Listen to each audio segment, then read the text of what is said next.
کو گالی دیا کرتا ہے، میرے آقا کو بھلا برا کہا کرتا ہے، میں اسے چھوڑ نہیں سکتا۔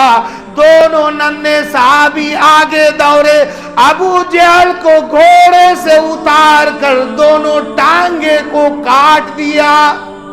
جن کے گلے کٹے ہوئے ہیں وہ اتنا نہیں چلا رہا ہے، ذرا سی خراش تیرے گلے میں کیا آ گئی، تو گدھے کی طرح چیخ رہا ہے۔ اس نے کیا جواب دیا؟ لوگوں، ارے کسی کو بلال نے مارا ہوگا، کسی کو حضرت عمر نے مارا ہوگا، کسی کو ابو بکر نے مارا ہوگا، کسی کو کسی صحابی نے مارا ہوگا، ارے مجھے تو محمد عربی نے مارا ہے۔ سبحان اللہ۔ اور عتبہ کا بیان ہے، غور سے سننا۔ اس نے کہا کہ مجھے جو تکلیف ہو رہی ہے، اگر تکلیف کو پورے عرب کے اوپر بانٹ دیا جائے تو اس تکلیف کی وجہ سے پورا عرب تباہ و برباد ہو جائے۔ اللہ سبحانہ، اللہ کے رسول نے مارا تھا۔ اب جنگ بدر میں وہ دونوں صحابی، حضرت خنسہ کے بیٹے حضرت معاذ موعوذ، سرکار نے فرمایا عبد الرحمن بن عوف رضی اللہ تعالیٰ عنہ کو کہ یہ دو چھوٹے بچے، ان کو ساتھ رکھنا اور ان کا خیال کرنا۔ حضرت عبد الرحمن ابن عوف نے دونوں صحابی کو، حضرت معاذ موعوذ کو دائیں بائیں کھڑا کر لیا اور سوچ رہے ہیں کہ ان دونوں کی حفاظت اللہ کے رسول نے میرے ذمہ دی ہے، میری ذمہ داری ان کا خیال کرنا۔ اس نے پوچھا حضرت موعوذ نے کہ چچا یہ بتائیے ابو جہل کون ہے؟ اتنا بڑا مجمع ہے، اس میں ابو جہل کون ہے؟ حضرت عبد الرحمن نے سوچا کہ شاید نہیں دیکھا ہوگا، دیکھنے کے لیے پوچھ رہا ہوگا۔ کہا وہ شریر گھوڑے پر، جو بدکتے گھوڑے پر جو سوار ہے وہ ابو جہل ہے، وہ سرداران کفار ہے۔ اللہ سبحانہ، اتنا کہنا تھا۔ یہ جملہ کہتے ہوئے دونوں صحابی حضرت معاذ موعوذ باہر نکل گئے اور کہنے لگے کہ میں نے سنا ہے کہ یہ میرے آقا کی شان میں گستاخیاں کیا کرتا ہے، میرے آقا کو گالی دیا کرتا ہے، میرے آقا کو بھلا برا کہا کرتا ہے، میں اسے چھوڑ نہیں سکتا۔ دونوں ننھے صحابی آگے دوڑے، ابو جہل کو گھوڑے سے اتار کر دونوں ٹانگے کو کاٹ دیا۔ اللہ سمجھ۔ حضرت عبد الرحمن دیکھتے ہیں دائیں بائیں دونوں خالی، کہاں ہے تو دیکھا تو ابو جہل کو گرا دیا ہے۔ اللہ سمجھ۔ اور عتبہ میدان بدر سے بھاگا، حضرت بلال رضی اللہ تعالیٰ عنہ تعاقب میں دوڑائے، پیچھے دوڑے۔ جان اتنی پیاری ہوتی ہے، آدمی اولاد کو بھول جاتا ہے۔ عتبہ نے کیا کیا کہ اس کا بیٹا اس کے ساتھ تھا، اونٹی سے نیچے پھینک دیا کہ اس کو مارنے میں لگ جائے گا جب تک میں نکل جاؤں گا۔ حضرت بلال نے کہا مجھے اس سے کوئی دشمنی نہیں ہے، مجھے وہ دن یاد ہے جب تو میرے سینے کے اوپر گرم گرم پتھریں رکھ دیا کرتا تھا، میرے گلے پر پاؤں رکھ کر پورا وزن ڈال دیا کرتا تھا، میری زبانیں باہر نکل جاتی تھی۔ حضرت بلال پیچھے تعاقب کر رہے ہیں۔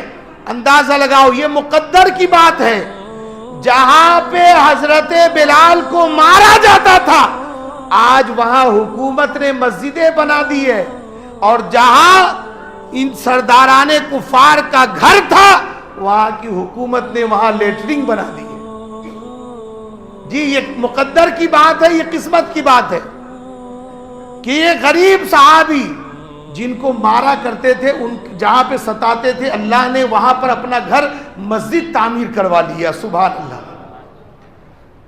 جب جنگ بدر ختم ہوا ہے، کفارہ نے مکہ کو کنویں کے اندر اس کی لاش کو ڈالا گیا۔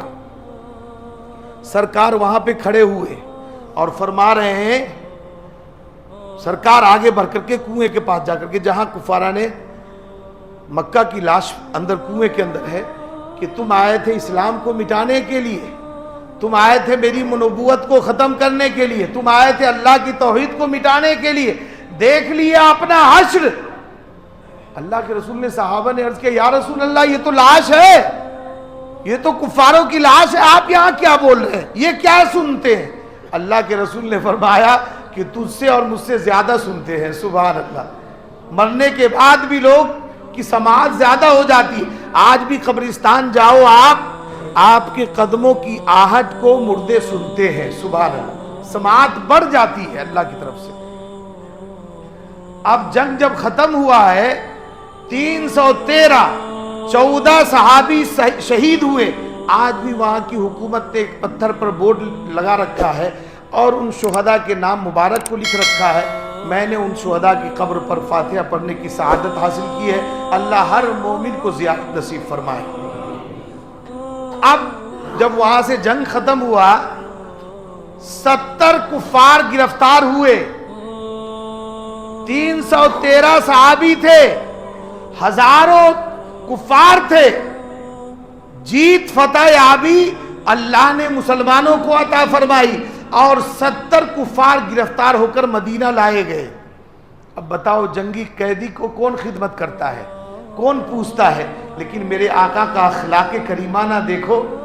نماز ہوئی ہے, اللہ کے رسول نے فرمایا کون ہے جو میرے مہمان کو کھانا کھلائے. سبحان اللہ, میں نبی اس کے لیے جنت کے کھانے کا وعدہ کرتا ہوں. ایک صحابی, غریب صحابی نے ایک کو پکڑا, اپنے گھر لے گئے, کہا تو میرا مہمان ہے, میں میزبان ہوں, ایسا کر تو مکے کا بہت بڑا چودھری ہے, سردار ہے, اچھا کھانے والا ہے, تیرے پیٹ میں درد ہو جائے گا, ایسا کر روٹی تو کھا لے, سالن تو کھا لے, اور میں درخت کے پتے کو چبا لوں گا, چونکہ عادت ہے درخت کے پتے چبانے کی. ایک دن اپنا کھانا اس کو کھلا دیا صحابی نے, خود درخت کے پتے چبا لیے. دوسرے دن بھی ایسا ہی کیا, تیسرے دن بھی ایسا ہی کیا.